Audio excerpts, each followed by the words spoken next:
Petričko. No a dopredu už idú Trenčania.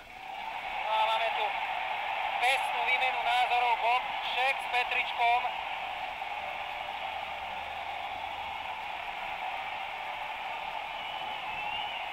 No, už sú v sebe. Stregy nechal sa popasovať. No a takéto situácie sa divákom páčia, hlavne keď má navrch domáci hráč. Trenčan je už vyzlečený, už aj na zemi. Tak tento súboj vyznel jednoznačne v prospech domáceho hokejistu. Pochopiteľne budú nasledovať tresty.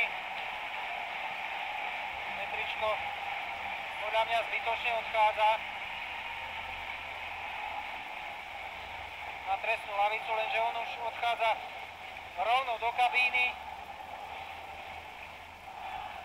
Takže je si vedomý, že mu bude udelený vyšší trest.